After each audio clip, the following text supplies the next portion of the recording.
What's up, guys? Before we get started, I just want to do a quick little disclaimer about what we're about to do today, because we're going to be dealing with some different types of chemicals, mixing and matching, and trying some stuff out on a theoretical level. Now, I wouldn't suggest that you try this at home. In fact, I would say don't try this at home. But if you do try this at home, make sure you are very careful. You do it in a well-ventilated area, away from mom's couch, the inside of your dad's car, the white carpet in the living room, in your dog's bed. You want to go outside and do this in a nice ventilated area. In fact, maybe throw on a respirator while you're at it too. We want you guys to be safe, and I don't want your mom's couch getting dirty because she's gonna be calling me up, and I get enough angry mom phone calls as it is. So just keep that in mind. This is just for fun, and I hope you guys enjoyed the video. So let's get cracking.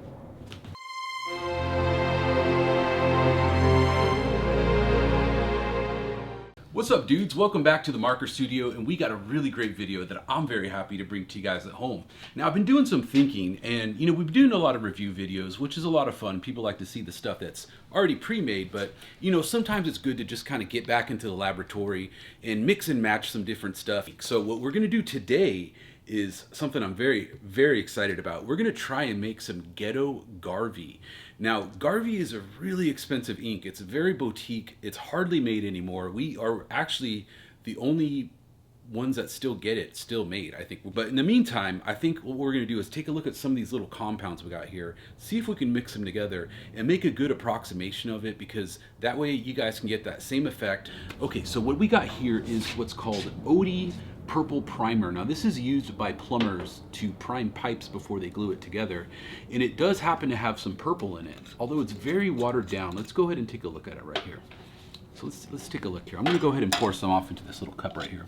So it's a mixture of different chemicals with some purple dye, and as you can see, it does look fairly opaque in here, but it is a bit on the watery side, and I'll show you right now. It's not very opaque on its own, so you could use it as a staining additive, but on its own, it's not very powerful. So what we're going to do is kind of juice it up a little bit here. We also have what's called Methyl Violet. Now, this is a powdered dye that will dissolve in alcohol and different types of solvents and stuff. It's for professional use only. I wouldn't use this like inside your house at all. In fact, this should never be done indoors. Trust me, it's very messy. And if you get this on your mom's white couch, she's gonna be super bummed. Essentially what we're gonna do is we're gonna pour a little bit more of this in here. This will be our solvent carrier. Gives us a little bit of that flow there. And then we're gonna pour some of this Methyl Violet into here. Now again, this stuff is very powerful.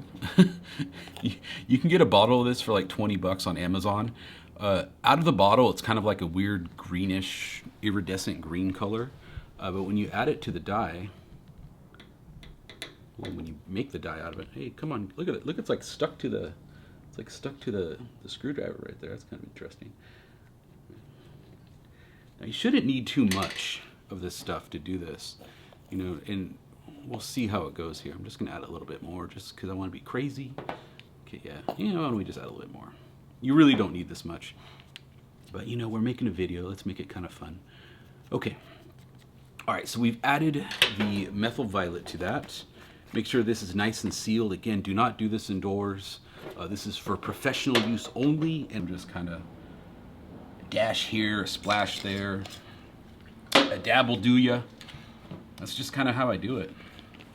And you guys can experiment with yourselves. If you're feeling a little bit uneasy about this, you could always wear a respirator while you're getting it all mixed together. There's no shame in that whatsoever.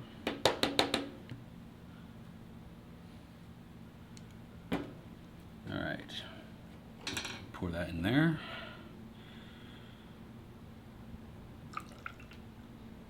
Okay, here we sit. Wow, I think we can maybe we'll just top it off with a little bit of this Soul Tip paint.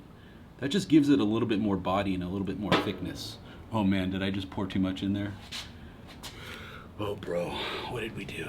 How are we gonna fix this? What good is a funnel if you don't?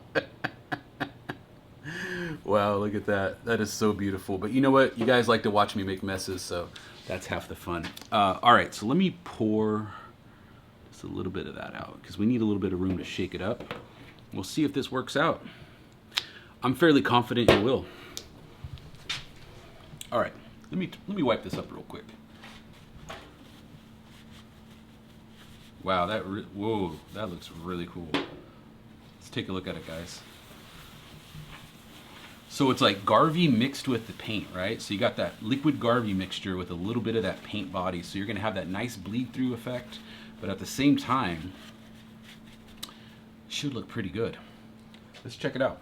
All right, guys, let's go ahead and get started with the first one. This is our utility box simulation surface. If you watched the videos before, you already know what it is, but for those of you who are new, essentially it's painted with a high-grade industrial paint to just kind of simulate like an electrical box, a dumpster, or something like that.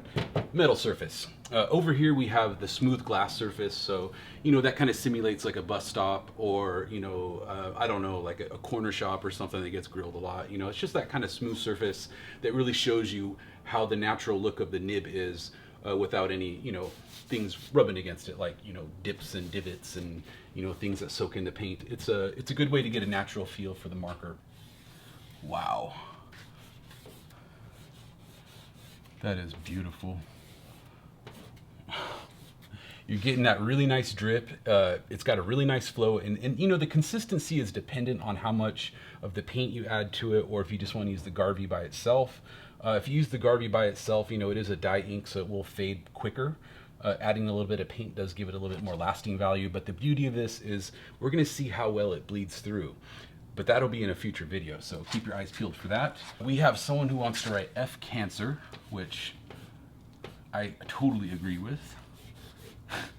Who wouldn't, right? But it's a good message. I'm pretty down with that.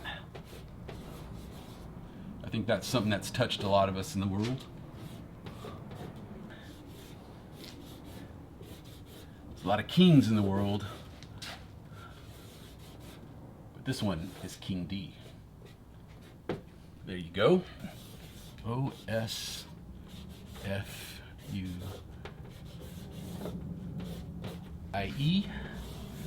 Wow, this thing is beautiful.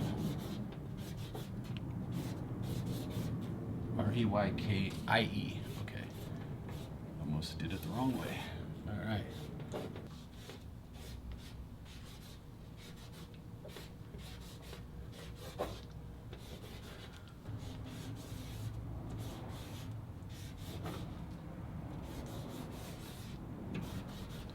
Let's check it out on the glass here. Wow, that is amazing. Now that's not a streak right there. That's just from my poor technique. The nib just kind of, you know, went like that.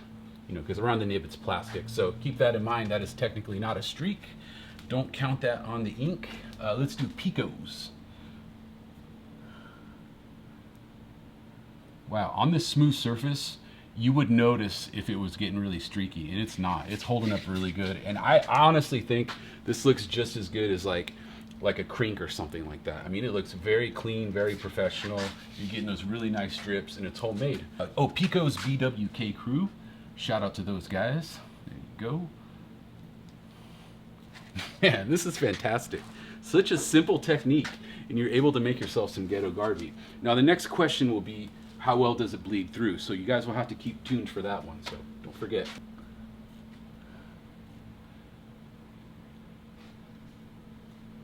Here we go. Of course, I gotta hit up GR. Little self-promotion over here. And I guess we should hit up Biscuit, because she's being such a good girl today. Shout out to Bisky.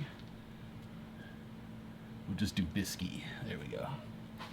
Let's do something really drippy. Let's just get a really heavy drip on this last one here. Although it's actually almost empty, but we'll see what we can do. Obviously, this is just a waste of ink, but you know, it's just for the video.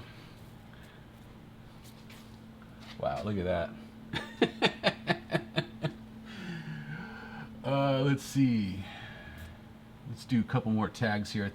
I thought we were almost done, but you know, I'm actually getting quite a few tags out of it, even though I'm kind of abusing my mop at the moment. Man, look at those drips. It's fantastic. Don't you love this little drop shadow too? A little drop shadow behind it. Looks real cool. Let's see. Let's do an Ed. Shout out to Ed for filming. Thank you very much, Ed. I couldn't do it without you, bro. There we go. Amazing. Homemade ink. Homemade Garvey with a little bit of paint mixture added to it as well. So I think what we see here is a potential for something that's really amazing. You know, I know a lot of you guys out there really want to get your stain on, and it can get really expensive. So this might be a way for you guys to try it out and, you know, step up your game a little bit and have a little bit of fun experimenting. So again, this Methyl Violet purple primer gives it a little bit more boost. There's your Garvey. Add a little bit of paint to it, and it gives it a little bit more body and a little bit of thickness, and you got something really cool. So we're gonna go ahead and leave it at that for today. I wanna go ahead and let this dry off, and then once we're done, we'll do a buff test with it and see if it bleeds through. If it does bleed through, we're on to something really cool. So you guys will have to keep posted for a future video on that.